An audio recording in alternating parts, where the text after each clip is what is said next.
Bonjour, bienvenue sur ma chaîne, j'espère que vous allez bien. Aujourd'hui, toujours donc en électricité. On va essayer de voir une chose qui peut vous aider vraiment en électricité. C'est quelle est la différence entre un simple allumage, un va-et-vient, un télérupteur ou une minuterie. Quel sera votre usage en fonction de ce que vous voulez faire.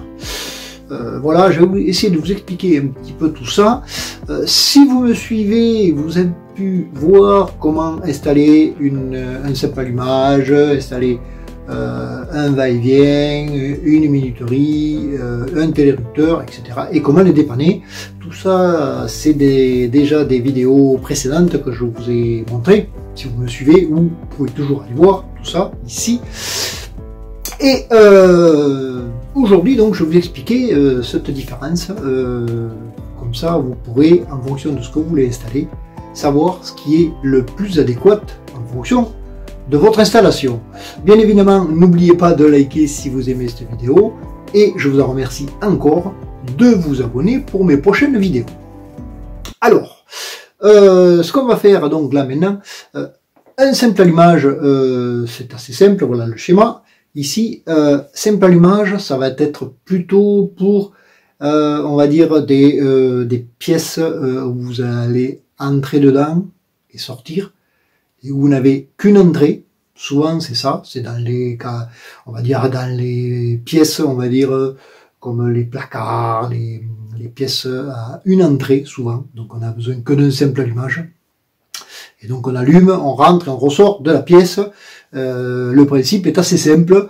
Pour vous en servir aussi pour tout ce qui est démarrage de n'importe quoi, d'une lampe, etc. Donc ça c'est pour le simple allumage. Pour le va-et-vient, eh bien le va-et-vient ça va être plutôt une entrée d'un côté et éteindre de l'autre. Alors on s'en sert pas mal des fois pour tout ce qui est pièces comme les chambres. Pourquoi? Parce que vous allumez en entrant dans votre chambre et au niveau de votre lit, vous éteignez et c'est ce qu'on appelle un va-et-vient. Alors attention, un va-et-vient, on a, voilà le plan, le schéma, on a deux points, on va dire, deux points d'allumage. Si vous voulez 3 points d'allumage et que vous ne voulez pas, parce qu'à partir de 3 points d'allumage, il faut penser déjà à avoir plutôt ce qu'on appelle un télérupteur. Donc avec des boutons poussoirs. Télérupteur, on passe automatiquement avec des boutons poussoirs. Et là, bon, là, ça change un petit peu. Mais on a une petite option, parce que si on a besoin que de 3 points, je dis bien 3 points d'allumage, on peut faire un va-et-vient avec 3 points d'allumage. Voici le plan, je vous avais déjà montré ça aussi. Et là, forcément, bon, il y aura une petite, un inverseur de navette qu'il faudra installer, donc c'est pas très compliqué, mais je pense qu'au niveau de 3 points d'allumage, il est peut-être préférable de mettre un bouton poussoir. Il ne nécessite que 2 fils, plutôt qu'un va-et-vient à double navette, qui sera, on va dire, un peu plus compliqué, bien que, alors c'est des choses qui se font de moins en moins, on va dire, parce qu'au-delà de 3 points d'allumage, on passe plutôt en télérupteur, donc bouton poussoir. Mais on peut le faire dans les chambres, si vous avez de chaque côté de votre lit, vous mettez un va-et-vient et vous en mettez un à l'entrée. Après, bon, vous passez automatiquement au-delà des 3 points dans le bouton poussoir télérupteur. Alors là, ça peut être dans les couloirs, ça peut être dans... Automatiquement, dès que vous avez au-delà de 3 points, 3, 4, 5, 6, 7 points, on trouve ça aussi dans des cages d'escalier. Mais là, dans des cages d'escalier, ce qui se passe souvent, alors ce qu'on va faire, si vous êtes chez vous, un télérupteur, ça suffit. Si on a 3 points d'allumage, puisqu'on allume et on va éteindre quand on va être en haut ou en bas.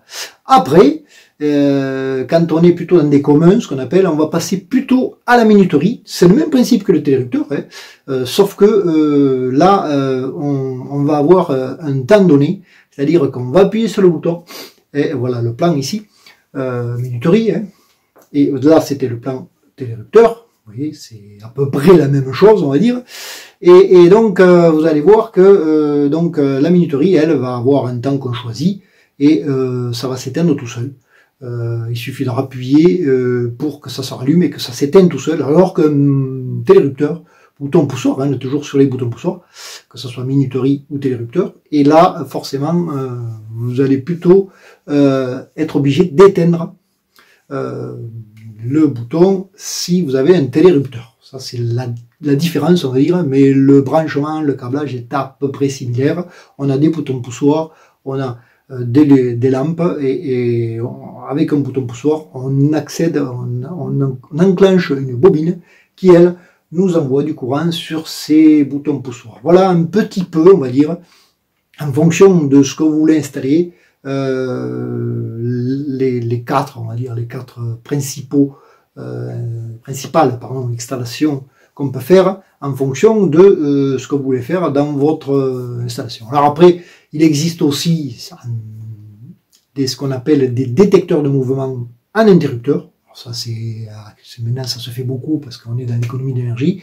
Et à ce moment-là, eh bien, quand vous passez dans la pièce, il détecte un mouvement et il détecte aussi qu'il n'y a pas assez de lumière, parce que suivant où c'est que vous êtes, c'est ça, un détecteur de mouvement avec détecteur de lumière.